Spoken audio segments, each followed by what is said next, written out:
নমস্কার প্রিয় দর্শক, আজকের পর্বে থাকছে ঘরে কিভাবে আমরা জেলো বানাবো সে সম্পর্কে বিস্তারিত ভিডিও। আর এই জেলোটা বানাতে আমি যে আগার আগার পাউডার ব্যবহার করেছি, সেই আগার আগার পাউডার আসলে কি এবং সেটাকে কিভাবে আমরা কোথায় পেতে পারি আর কিভাবে ব্যবহার করে এই জেলো বানাতে পারি, এটার খাদ্যগুণ কীরকম, এই সমস্ত সম্পর্কে বিস্তারিত তথ্য আমি আজকের এই ভিডিওটিতে আলোচনা করব। বিভিন্ন রকম ডেজার্ট আইটেম যেমন পুডিং, ফালুদা, আইসক্রিম, এই সমস্ত কিছুতে এই জেলো আমরা ব্যবহার করতে পারি। প্রথমে চলে আসি আগার আগার পাউডার সম্পর্কে জেনে নিতে। আগার আগার পাউডার হচ্ছে আসলে সামুদ্রিক এক উদ্ভিদজাত পদার্থ। এটি কোনো অ্যানিমেল প্রোডাক্ট নয়, তাই যারা নিরামিষ খান তাদের জন্য একেবারে সেফ। এরপর বলি এটি কোথায় পাবেন। এটা পেয়ে যাবেন যে কোনো ডিপার্টমেন্টাল স্টোরে, মুদিখানাতে, অনলাইনে কিংবা যে কোনো সুপার মার্কেটে। এখন আসছে এর মূল্য কত। এই যে কৌটোটা দেখাচ্ছি এটা রয়েছে 20 গ্রামের আর এর দাম পড়েছে 130 টাকা। এর মধ্যে যতটা আগার আগার আছে তা দিয়ে কিন্তু বহুবার আপনারা জেলো তৈরি করে নিতে পারবেন। এই আগার আগার পাউডার আপনারা নর্মাল রুম টেম্পারেচারেই সংরক্ষণ করতে পারেন, ফ্রিজে রাখার দরকার পড়বে না। এবার আমি একটা চামচে ঢেলেও দেখাচ্ছি যে এটা দেখতে কীরকম হয়। এটা পুরোপুরি পাউডার ফর্মে থাকে, হাতে ধরলে মনে হবে যেন লবণ নিয়েছি হাতের মধ্যে। খাদ্যগুণ কিন্তু এর বেশ ভালো রকমের আছে। এর মধ্যে ডায়েটারি ফাইবার্স রয়েছে। যারা সুগারের পেশেন্ট, কোলেস্টেরলের পেশেন্ট বা হাইপার টেনশন যাদের আছে তারা কিন্তু নির্দ্বিধায় এই আগার আগার পাউডার কনজিউম করতে পারেন। জেলো বানাতে গেলে আমাদের এই আগার আগার পাউডার লাগে, যেটা দিয়ে একদম পারফেক্ট জেলো তৈরি হয়। এই পাউডারের পরিবর্তে জিলেটিন নামে এক ধরনের অ্যানিমেল প্রোডাক্ট পাওয়া যায় মার্কেটে, সেটা দিয়েও আপনারা জেলি বানাতে পারেন। তবে সেটার থেকে আমি বলবো এই পাউডার কিন্তু বেস্ট। এবার চলুন কিভাবে বানাবো সেটা দেখাই। প্রথমে একটা সসপ্যানে নিয়ে নিলাম মেজারিং কাপের 1 কাপ জল, তার সাথে দিয়ে দিচ্ছি হাফ কাপ চিনি। এবার আমরা এর মধ্যে দিয়ে দেবো 1 টেবিল চামচ লেবুর রস। আমি যে মাপগুলো বলছি এগুলোকে ফলো করে আপনারা যদি বানান আপনাদের জেলো কিন্তু এক চান্সেই পারফেক্ট হবে। এবার 1 কাপ জলের জন্য আমাদের আগার আগার পাউডার লাগবে ওই 1 টেবিল চামচের অর্ধেক, মানে হাফ টেবিল চামচ। একদম পারফেক্ট এই মাপ, এর থেকে বেশি দেওয়া দরকার নেই আর এর থেকে কমও দেবেন না। এগুলোকে এবার একটু চামচ দিয়ে মিক্স করে নিচ্ছি প্রথমে। এখন এর মধ্যে আমি একটু কালারিং এজেন্ট মেশাবো, ফুড কালার। আপনারা কিন্তু এমনি কোনো রকম কালার ছাড়াও করতে পারেন জেলো, সেক্ষেত্রে সেটা ট্রান্সপারেন্ট দেখতে হবে। আমি প্রথমে নিয়ে নিচ্ছি সবুজ রঙের ফুড কালার। এটা কিন্তু একদম এডিবল, নির্দ্বিধায় আপনারা এই ফুড কালার দিতে পারেন। অল্পই একটু নিলাম, হালকা সবুজ একটা রঙ আমি আনতে চাইছি, খুব বেশি গাঢ় করব না। এর মধ্যে চাইলে কিন্তু আপনারা এসেন্স যোগ করতে পারেন, বিভিন্ন রকমের ফ্রুট এসেন্স। আমি কিন্তু কোনো রকম এসেন্স ছাড়াই এটা করছি। এর মধ্যে লেবুর রস আছে, সেটা দিয়ে খুব সুন্দর একটা গন্ধ আমরা পাবো। দেখুন যখন জল ঠিক এইভাবে ফুটতে থাকবে তখনই কিন্তু আমরা গ্যাসটাকে অফ করে দেবো, খুব বেশি ফোটানো দরকার পড়বে না।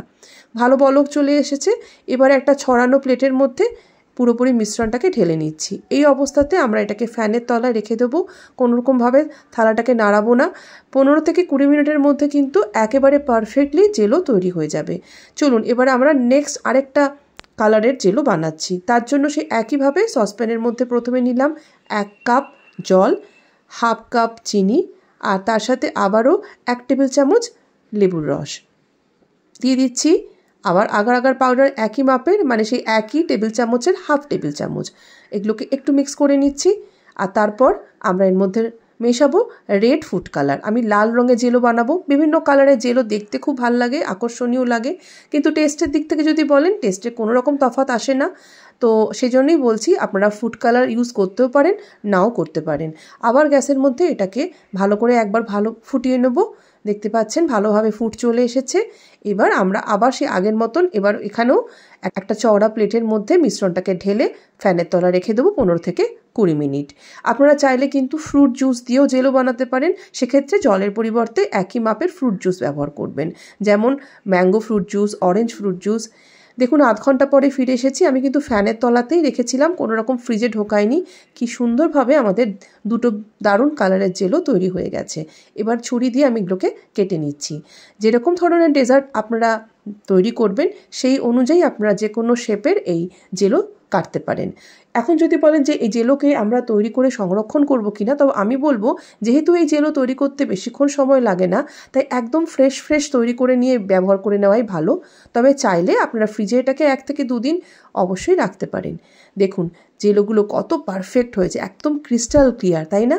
দেখেই কিন্তু ভীষণ লোভনীয় লাগছে। যে কোনো ধরনের হোমমেড ডেজার্টে যেমন ফালুদা, আইসক্রিম বা পুডিং, এই ধরনের ডেজার্ট আইটেমে আপনারা এই জেলো ব্যবহার করতে পারেন। আমি সামনে থেকেও দেখিয়ে দিলাম, দেখুন কি দারুণ। ঠিক একইভাবে এবার যে লাল রঙের জেলোটা বানিয়েছিলাম সেটাকেও কেটে নিচ্ছি। তো আপনারাও কিন্তু খুব সহজে যেভাবে আমি বললাম সেই রেসিপি ফলো করে এই জেলো বানিয়ে নিয়ে এনজয় করুন। আর সত্যি কথা বলতে দোকান থেকে যে প্যাকেট পাওয়া যায় জিলেটিনের, সেগুলোর যে দাম তার তুলনায় কিন্তু কম দামে আমরা বাড়িতে ভীষণ সহজেই জেলো তৈরি করতে পারি। সেটা তো আপনারা এই ভিডিও দেখে বুঝতেই পারলেন। আমি খুব শীঘ্রই এই জেলো দিয়ে একটা ডেজার্ট রেসিপি আপনাদের সাথে শেয়ার করতে চলেছি। ততক্ষণ অবধি আপনারা সবাই আমার সঙ্গে থাকুন। আমার ভিডিও যদি আপনাদের ভালো লাগে তাহলে এটিকে প্রচুর শেয়ার করবার অনুরোধ জানালাম আপনাদের সবাইকে। ঘরে যদি আপনারা এই রেসিপি ট্রাই করেন তাহলে কিন্তু লিখে জানাতে একদম ভুলবেন না যে আপনাদের কাছে এটা কেমন লেগেছে। সবাই ভালো থাকবেন, সুস্থ থাকবেন। নমস্কার।